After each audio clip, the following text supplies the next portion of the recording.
بسم اللہ الرحمن الرحیم۔ سیرت صحابہ رضی اللہ تعالیٰ عنہ مجمعین کی ایک اور ایپیسوڈ میں آپ سب کو خوش آمدید کہتے ہیں۔ آج کی ویڈیو میں ہم بات کریں گے حضرت جعفر بن ابی طالب رضی اللہ تعالیٰ عنہ کے بارے میں۔ بنی عبد مناف میں سے 5 آدمی نبی اکرم صلی اللہ علیہ وآلہ وسلم سے ایسی غیر معمولی مشابہت رکھتے تھے کہ کمزور نگاہ رکھنے والوں کو ان کے اور نبی کریم صلی اللہ علیہ وآلہ وسلم کے درمیان اکثر التباس ہو جایا کرتا تھا۔ یقیناً آپ ان 5 حضرات کا تعارف حاصل کرنا چاہتے ہوں گے جو ہمارے نبی کریم صلی اللہ علیہ وآلہ وسلم سے اتنی مشابہت رکھتے تھے، تو آئیے ہم آپ کو ان کا تعارف بھی کرواتے چلتے ہیں۔ حضرت ابو سفیان بن حارث بن عبد المطلب نبی کریم صلی اللہ علیہ وآلہ وسلم کے برادر امزاد اور رضائی بھائی۔ حضرت قسم بن عباس بن عبد المطلب رضی اللہ تعالیٰ عنہ آپ صلی اللہ علیہ وسلم کے چچا زاد بھائی۔ حضرت سائب بن عبید بن عبد یزید بن ہاشم رضی اللہ تعالیٰ عنہ امام شافعی رحمۃ اللہ علیہ کے دادا۔ حضرت حسن بن علی رضی اللہ تعالیٰ عنہ نبی کریم صلی اللہ علیہ وسلم کے نواسے۔ وہ 5 میں سب سے زیادہ نبی کریم صلی اللہ علیہ وآلہ وسلم کے مشابہ تھے۔ اور حضرت جعفر بن ابی طالب رضی اللہ تعالیٰ عنہ امیر المؤمنین حضرت علی بن ابی طالب رضی اللہ تعالیٰ عنہ کے برادر حقیقی۔ یہ سارے کے سارے رضوان اللہ تعالیٰ علیہ مجمعین۔ اب ہم آگے ان تمام کے بارے میں حضرت جعفر بن ابی طالب رضی اللہ تعالیٰ عنہ کے بارے میں مختصر آپ کے سامنے بات رکھتے ہیں۔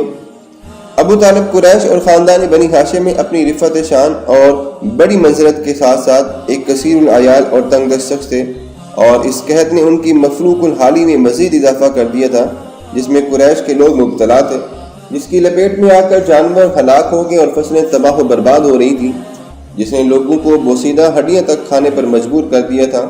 اس وقت نبی اکرم صلی اللہ علیہ وآلہ وسلم اور ان کے چچا عباس بن عبد المطلب رضی اللہ تعالیٰ عنہ بنو ہاشم کے خوشحال ترین افراد میں سے ایک تھے۔ ایک روز نبی اکرم صلی اللہ علیہ وآلہ وسلم نے حضرت عباس سے کہا، چچا جان، آپ کے بھائی ابو طالب ایک کثیر العیال آدمی ہے۔ آپ دیکھ رہے ہیں کہ لوگ کس بری طرح سے قحط کی شدت اور فاقہ کشی کا شکار ہو رہے ہیں۔ کیوں نہ ہم ان کے پاس چلیں اور ان کے بچوں میں سے کچھ کی کفالت اپنے ذمے لے کر ان کے بوجھ کو ہلکا کرنے کی کوشش کریں۔ حضرت عباس رضی اللہ تعالیٰ عنہ نے ان کی اس تجویز سے اتفاق کرتے ہوئے کہا، بے شک تم نے ایک کار خیر کی طرف دعوت دی ہے اور حسن سلوک پر اکسایا ہے۔ پھر دونوں جا کر ابو طالب سے کہا، جب تک لوگوں کے سرداروں سے مصیبت کے یہ بال چھپٹ نہیں جاتے، ہم چاہتے ہیں کہ بچوں کی پرورش کا جو بھاری بوجھ تنہا آپ کے کندھوں پر ہے، اس میں آپ کا ہم ہاتھ بٹائیں اور آپ کے اس بوجھ کو ہلکا کرنے کی کوشش کریں۔ ابو طالب نے بھائی اور بھتیجے کی اس پیشکش کو قبول کرتے ہوئے کہا، اگر تم لوگ عقیل کو میرے لیے چھوڑ دو تو باقی بچوں کے متعلق جو چاہو فیصلہ کر سکتے ہو۔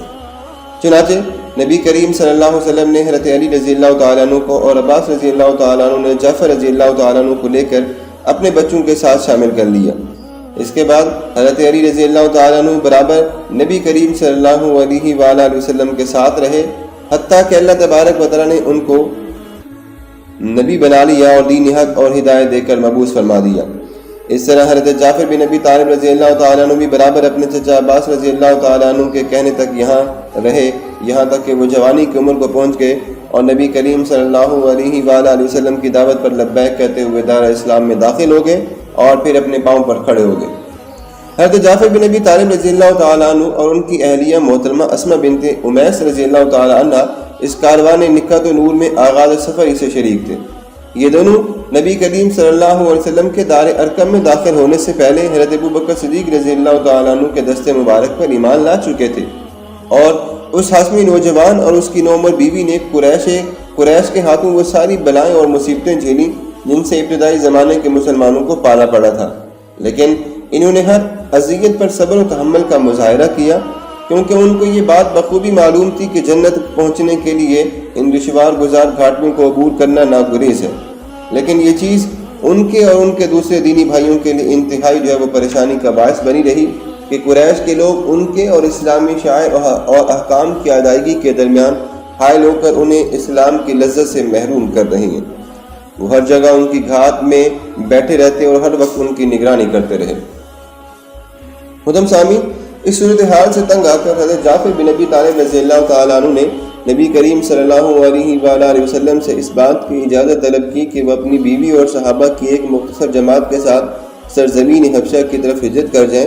چنانچہ آپ صلی اللہ علیہ وآلہ وسلم نے انہیں اس کی اجازت تو دے دی، مگر آپ صلی اللہ علیہ وسلم کو اس پر دلی صدمہ ہوا، کیونکہ یہ چیز نبی اکرم صلی اللہ علیہ وآلہ وسلم کے لیے مستقل سبحان روح کا باعث تھی کہ ان کی پاک اور نیک نفس ہستیوں کو صرف اس جرم میں کہ انہوں نے اللہ تبارک و تعالیٰ کی ربوبیت کا اعلان کیا ہے، ناحق اور ظالمانہ طور پر مجبور کیا جا رہا ہے کہ وہ اپنا پیارا وطن، جس کی گلیوں اور میدانوں میں انہوں نے اپنے بچپن اور جوانی کے بہترین ایام گزارے ہیں، جس کے گوشے گوشے اور ذرے ذرے پر ان کی محبت کے لافانی نقوش ثبت ہیں، انہیں چھوڑ کر جانا پڑا۔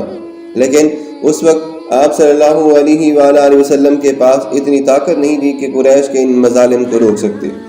مہاجرین کا یہ پہلا قافلہ اللہ کی راہ میں اپنا وطن چھوڑ کر حضرت جعفر بن ابی طالب رضی اللہ تعالیٰ عنہ کی سربراہی میں سرزمین حبشہ کی طرف روانہ ہوا۔ وہاں پہنچ کر اس کے نیک دل اور انصاف پسند حکمران نجاشی کی پناہ میں قیام پذیر ہو گیا، اور قبول اسلام کے بعد پہلی بار انہوں نے سکون اور اطمینان کا سانس لیا اور عبادت الہی کی لذت اور اس کی حلاوت سے لطف اندوز ہوئے۔ وہاں نہ ان کو اس بات کا کوئی ڈر تھا کہ ان کی عبادت کا مزہ کوئی کرکرا کرے گا، اور نہ وہ اس اندیشے میں مبتلا تھے کہ کوئی ان کے پرسکون لمحات کو بے چینی اور بے اطمینانی سے بدل دے گا۔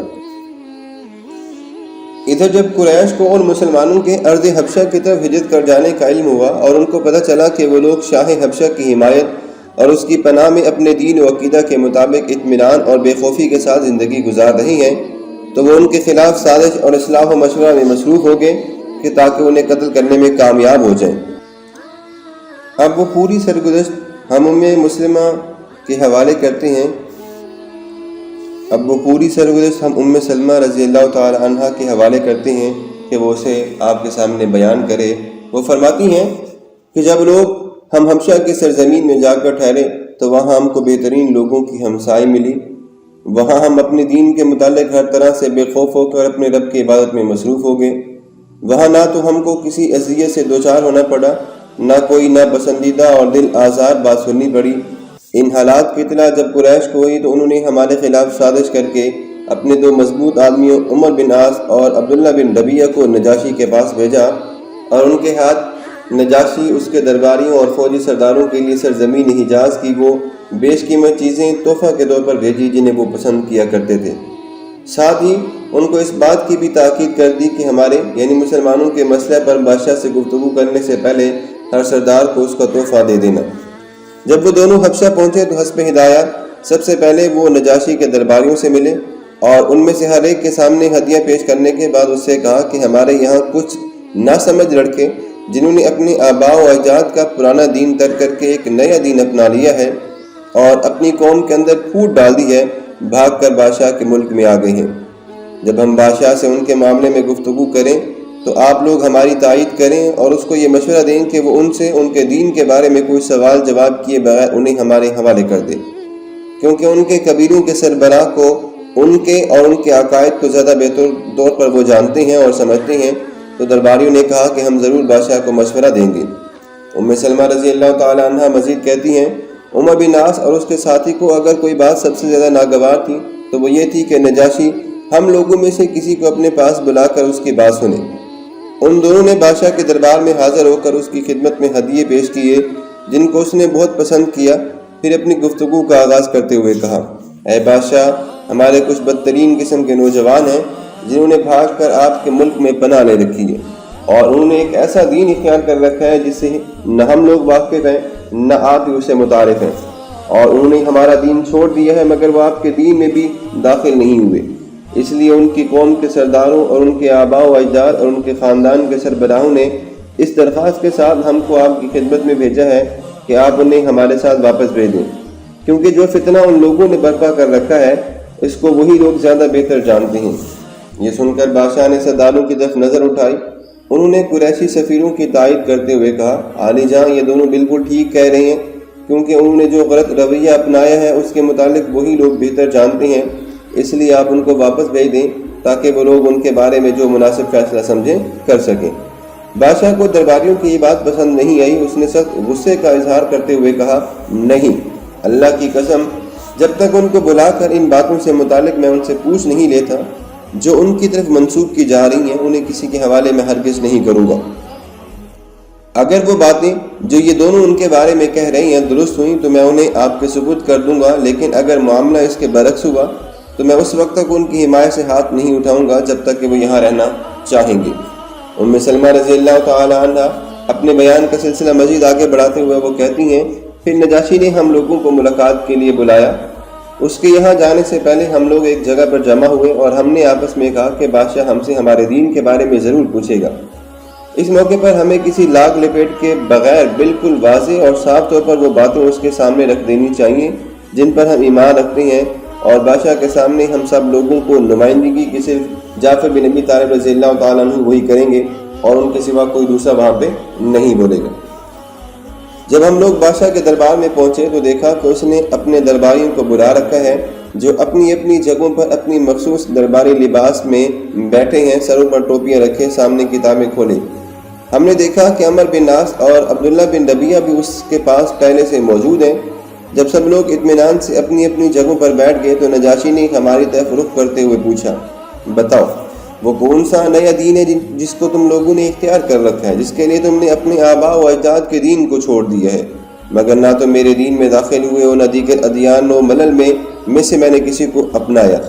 بادشاہ کا جواب سن کر جعفر بن ابی طالب رضی اللہ تعالیٰ عنہ اپنی جگہ سے اٹھ کھڑے ہو گئے اور انہوں نے بادشاہ کو مخاطب کرتے ہوئے کہا، اے بادشاہ سلامت، ہم جاہل تھے، بت پرستی کرتے تھے، مردار کھاتے تھے، فواحش کا ارتکاب کرتے تھے، قطع رحمی کرتے اور پڑوسیوں سے بدسلوکی کرتے۔ ہم میں سے ہر طاقتور اپنے کمزوروں پر ظلم ڈھاتا تھا۔ ایک زمانے تک ہماری زندگی کے شب و روز اسی طرح گزرتے رہے۔ آخر اللہ تبارک و تعالیٰ نے ہماری طرف ایک رسول صلی اللہ علیہ وسلم بھیجا جو خود ہم میں سے ہی ہے، جس کی خاندانی شرافت و نجابت، ذاتی صداقت و امانت اور فطرتی عفت و عصمت سے ہم سب اچھی طرح واقف تھے۔ اس نے ہم کو اللہ کی طرف پکارا، اس نے ہمیں دعوت دی کہ ہم اللہ کو ایک مانیں، صرف اسی کی عبادت کریں اور پتھر سے تراشے ہوئے ان بے جان بتوں کی پرستش سے باز آ جائیں جن کی پوجا ہم اور ہمارے آباء و اجداد کرتے چلے آ رہے ہیں۔ اس نے ہم کو راست گوئی، امانت داری، صلہ رحمی، پڑوسیوں کے ساتھ حسن سلوک، محارم سے اجتناب اور خون ریزی سے احتراز کرنے کی تلقین کی، بے حیائی، دروغ گوئی، یتیم کا مال کھانے اور پاک دامن عورتوں پر تہمت لگانے سے منع کیا۔ اس نے ہم کو حکم دیا کہ ہم اللہ وحدہ لا شریک کی عبادت کریں، ہم اسی کے ساتھ اسی کے آگے جھکیں اور اسی کے سامنے سجدہ کریں اور اس کے ساتھ کسی کو شریک نہ کریں، نماز قائم کریں، زکوٰۃ ادا کریں اور ماہ رمضان کے روزے رکھیں۔ ہم نے اس بات کی تصدیق کی، اس پر ایمان لے اور اس کے ان تمام احکام و ہدایات کی پیروی کی جن کو وہ اللہ کے پاس سے یہاں ہمارے لیے لائے تھے۔ اس نے جن چیزوں کو ہمارے لیے حلال کیا ہم نے ان کو حلال جانا، اور جن چیزوں کو ہمارے اوپر حرام کر دیا ہم نے ان کو حرام مان لیا۔ اے بادشاہ، یہی ہمارے وہ جرائم ہیں جن کی وجہ سے ہماری قوم ہماری مخالفت کر رہی ہے۔ وہ ہمارے اوپر ٹوٹ پڑی، اس نے ہم کو سخت ترین عذاب سے دوچار کر دیا تاکہ وہ ہم کو ہمارے دین سے پھیر کر دوبارہ بت پرستی میں مبتلا کر دے۔